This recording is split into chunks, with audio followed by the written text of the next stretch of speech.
Hi guys, if you want YouTube niche that's easy to start and can make good money, this video is for you. I'll show you step by step how to build a channel with me. Let's go. These types of channels have recently gotten really popular on YouTube. They've taken a fresh approach to an old genre, and the results are clear with millions of views. They've brought the horror genre, something that had started to feel repetitive, back to life. Instead of cheap jump scares or cliché stories, they use the analog horror style. Old VHS tapes, fake TV broadcasts, and creepy retro sounds that slowly build fear in the viewer's mind. Watching these videos feels like seeing something from the past that you were never supposed to see. That's exactly why this channel managed to reach almost 100,000 subscribers in such a short time. Some of their videos have hundreds of thousands of views, and quite a few have hit the millions, showing just how attractive this style of content is to viewers. The interesting part is that this genre still doesn't have much competition, and making these videos is surprisingly easy. So if you're looking to start a faceless channel, this is the perfect opportunity for you, especially since you can create everything using free AI tools. To make sure these kinds of channels are monetized, all you need to do is install tools like NextLev from the Chrome store. But it's always smart to double-check with another tool like YouTube Monetization Checker, since NextLev sometimes gives errors. This way, you can feel completely confident. From here, I'll walk you through the whole process step by step, finding an idea, writing the script, recording the voiceover, creating the images, and finally editing. Everything is simple and clear, and you'll be able to customize things to make your own videos stand out. And by the way, if you found this explanation helpful, just hit that like button. It doesn't cost you anything, but it really gives me the motivation to create more tutorials like this. The very first step is to find topics for your videos. To do this, you can check out similar channels and see what kind of content they're making. But to make things easier, I've already prepared a prompt and placed it in a Google Doc. All you need to do is copy that prompt and paste it into your AI tool of choice like ChatGPT or even Grok. Once you do that, it will generate 10 topic ideas for you. If you don't like the first list, just type continue, and it'll give you 10 more. This way, you'll never run out of ideas. For example, one of the suggested topics that I really liked was, if your shadow moves first, run, forbidden transmission. So that's the one I'm going to pick. The next step is writing the script.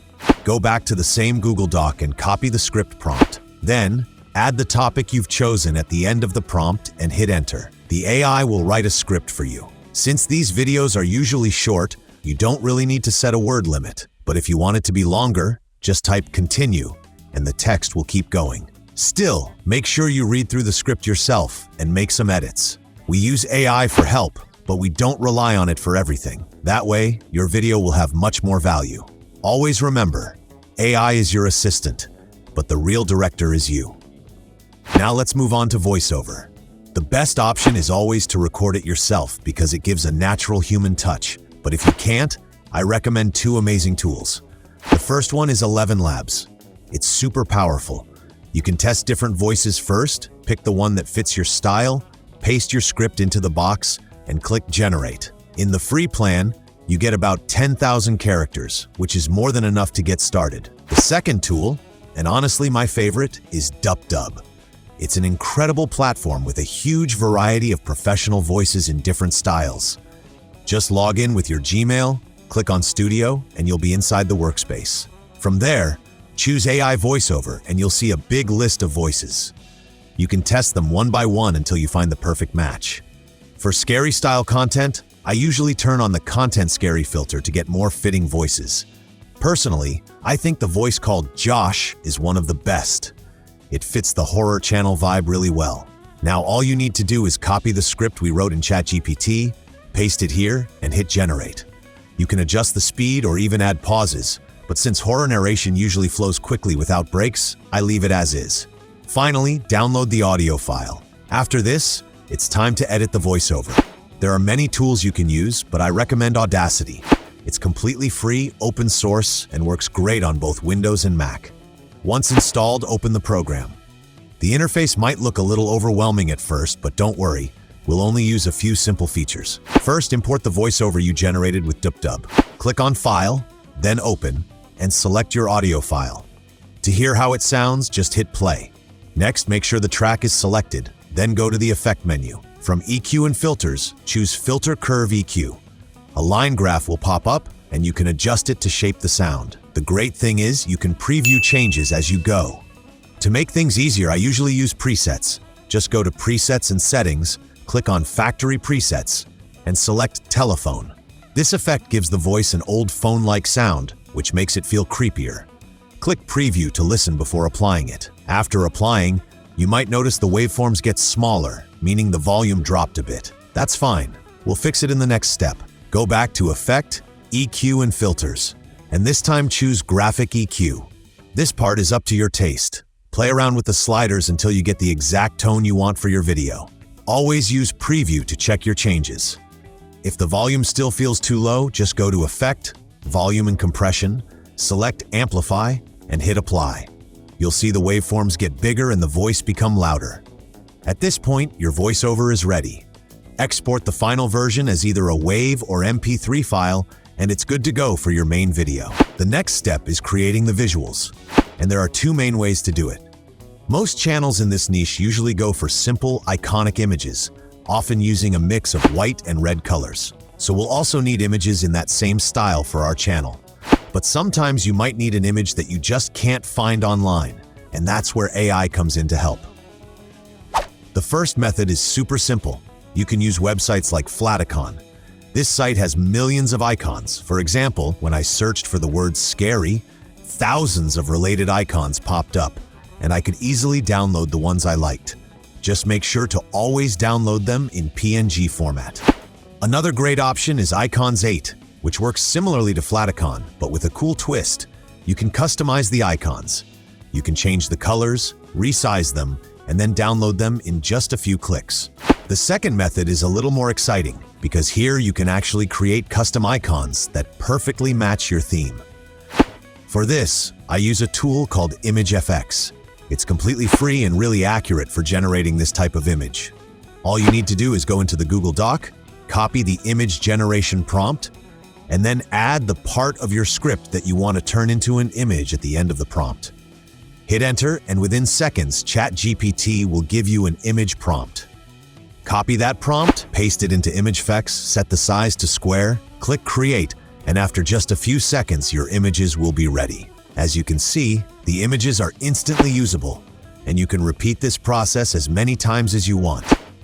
Just go back to your Google Doc, take another section of your script, add it to the prompt, and run it again.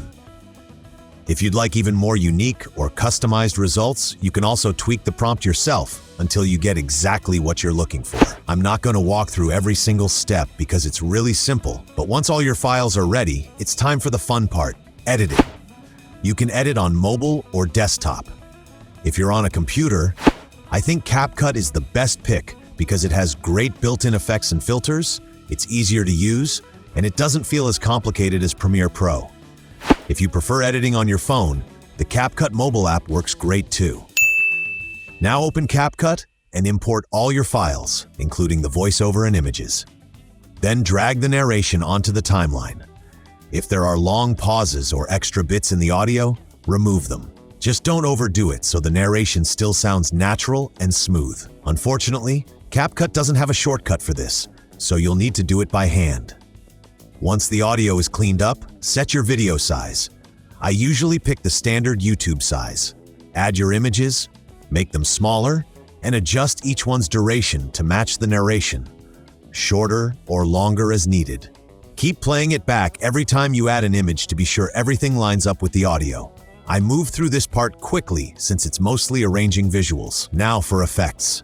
Most channels in this niche use the popular TV lines effect, but since we don't want to copy and we want our channel to feel unique, I use BWVHS instead. It gives the video a hidden, mysterious vibe, like a lost old film revealing something scary. After that, find Rebound Swing, drop it on the timeline, and extend it a bit. It adds a soft motion to the video, and you can tweak the speed or intensity to your taste. The video already feels more alive, but we're not done yet. It's subtitle time. Go to Text, click Auto Captions, and hit Generate. Wait a moment for the captions to be created, then resize or reposition the text, and fix any lines that weren't recognized correctly. You're free to choose fonts and colors. I usually stick with a simple font and set the text color to red to boost the horror vibe. To make the video even more engaging, add transitions. In transitions, search for glitch. There are many types, so test a few. I chose Signal Glitch 2 because it matches the mood really well. You don't need transitions between every image. Every other cut is enough. For color finishing and extra personalization, add an adjustment layer and experiment with color until you get the exact atmosphere you want. The video is almost ready. Now we just need a few sound effects. I usually add 2. The first is a radio-style background noise. Go to Pixabay, open Sound Effects, search for radio, and listen to a few options. Download the one that feels right, bring it into the timeline, and place it under the main voice track. If it's short, just duplicate it and line them up. Since it's subtle, no one will notice it repeats. The second is a glitch sound. Search Pixabay again and you'll find plenty. I often grab the first one. Place these sounds exactly where you added the glitch transitions to double the impact. And that's it. Now you're done. The only thing left is exporting. I recommend always exporting at the highest quality, so your video looks sharp and professional. To observe your surroundings for irregularities. The following message concerns a visual anomaly that has been reported in multiple districts. The anomaly manifests in personal shadows. If your shadow detaches, shifts, or moves independently before you do not attempt to rationalize. Do not follow where it points. Do not allow others to convince you it is just a trick of the light. It is not. Reports confirm affected shadows will twitch, as though impatient, before breaking away from the body entirely. Witnesses describe the movements as testing, like a hand reaching forward to feel if the coast is clear. Within minutes, the shadow begins to mimic gestures you have not made, waving, beckoning, curling its fingers into shapes you don't understand. Do not answer it. Those who ignored this